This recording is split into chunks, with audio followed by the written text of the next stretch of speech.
Save किया था ना? मैं सिर्फ इसलिए गया था क्योंकि उसने मुझे कॉल किया, that's it. But listen तो. Save it for someone else. जिंदगी में सेव करना जरूरी है, मगर जब बात पैसों की हो सिर्फ सेविंग से काम नहीं चलेगा। इक्विटी म्यूचुअल फंड्स में इन्वेस्ट कीजिए और अपने सेविंग्स को आगे बढ़ने का मौका दीजिए। Mutual fund investments are subject to market risks. Read all scheme related documents. Maharashtra Deputy Chief Minister Devendra Fadnavis had his BJP colleagues sit up in amazement and dismay last week.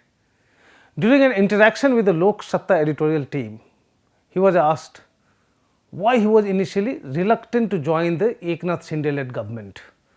Was it because he wanted to join the union cabinet? Fadnavis replied that he was a former chief minister and didn't want to look desperate to be in power. But what caught his party colleagues' attention was his explanation. He said, I took that stand, my party first accepted it and then changed its opinion. There is no reason for me to go to the centre. Nobody can send me there. That was a bold and brave Devendra Fadnavis. A BJP MP told me later, nobody can send him out of Maharashtra. Can't believe he said that. In our party, you say that you will do whatever Modi ji and Amit bhai decide. Devendra is showing guts. That was the BJP MP telling me. Many other BJP leaders shared similar views. Some of them found his remark insolent. Some others saw it as what you call chutzpah or excessive confidence or audacity. It's quite something in a party where leaders don't start or end a sentence without referring to Modi ji or Amit bhai. Fadnavis was, Prime Minister Modi's pick as Maharashtra Chief Minister in 2014. He's not known to mince his words. After grudgingly accepting the party's decision to make him Deputy Chief Minister, he had disclosed that Amit Shah and JP Nadda had called him to join the Eknath Shinde-led government, but he agreed to join only after Prime Minister Narendra Modi called him. So, he's not a pushover. So, what's behind Fadnavis's latest assertion that nobody can send him out of Maharashtra? In public perception, he is the de facto CM and the BJP High Command's point person in the Maharashtra government. In reality, Shinde is gradually taking control. It was his policy initiatives and pronouncements that triggered a fresh Karnataka-Maharashtra border dispute over Marathi-speaking people in Karnataka.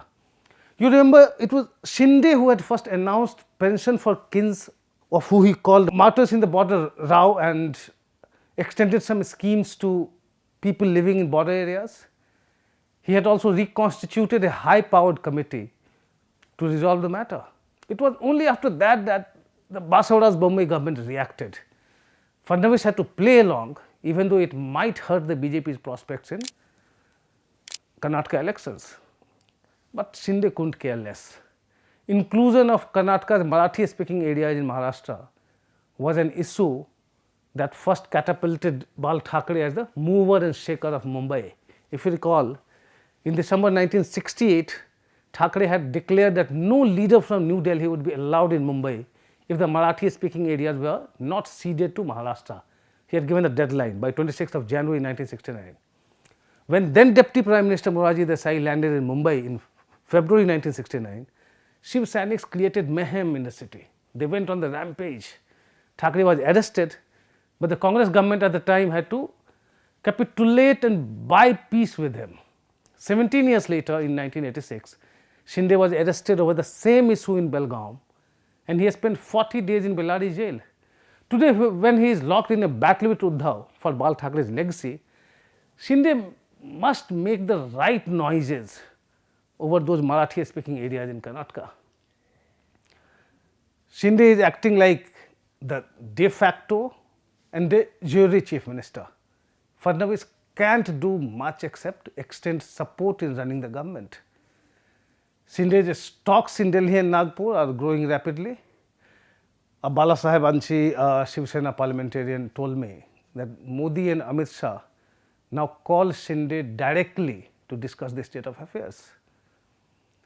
The MP, however, hastened to add that the equations between the CM and his deputy are very warm and cordial and they work very much together. According to a BJP functionary, RSS chief Mohan Bhagwat is what he said, very impressed with Shinde, and has been telling his colleagues in the Sangh how very good the new Chief Minister is. Shinde is a Maratha, and his rising stocks in the Sangh Parivar may not comfort many leaders in the state BJP. The Sena parliamentarian I was referring to, he maintained that the immediate goal of both his party and the BJP is to finish Uddhav Thackeray. He was dismissive about the commonly held belief that if and when Uddhav's hold over the Shiv Sainiks is broken, the BJP would move next to appropriate Bal Thackre's entire political legacy, leaving neither Shinde nor Uddhav as stakeholders. The Sena MP told me, our immediate goal is to finish the Thackre's. We aren't thinking about anything else, anything more. And don't underestimate Eknath Shinde. If he can take away 55 MPs and MLAs right from under Uddhav's nose, he certainly knows his politics, doesn't he? Well, he certainly does. BJP functionaries are already looking at various possibilities in the distant future.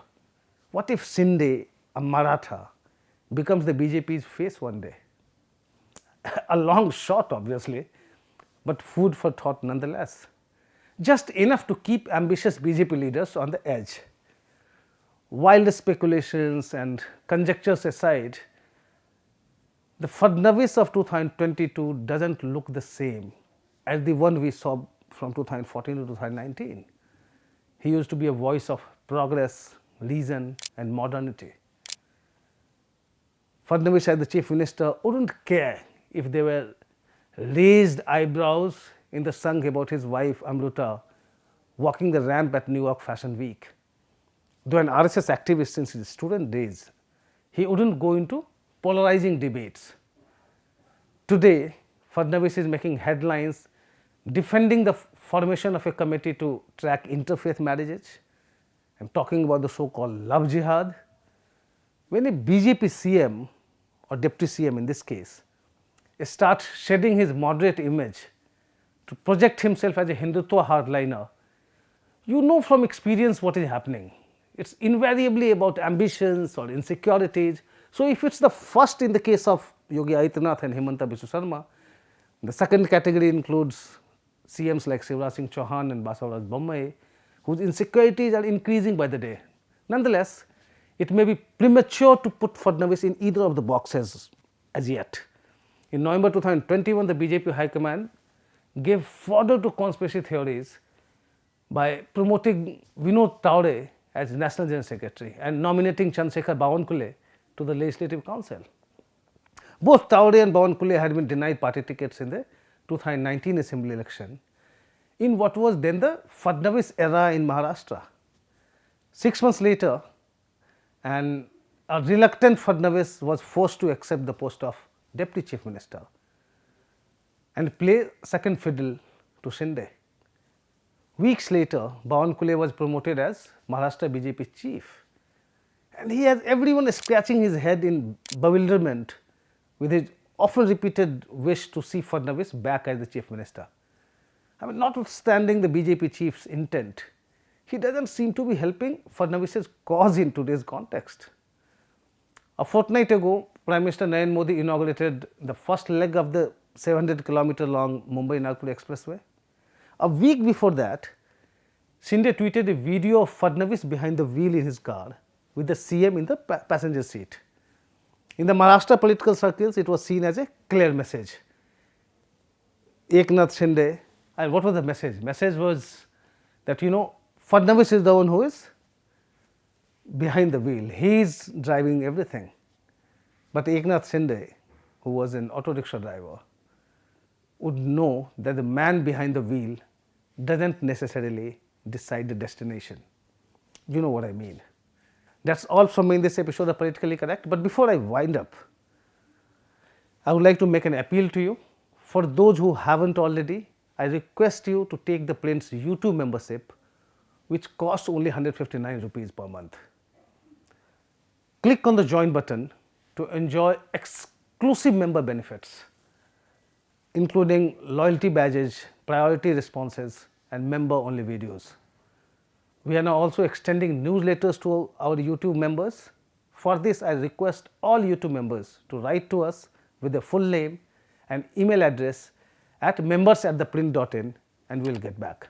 Thanks for watching.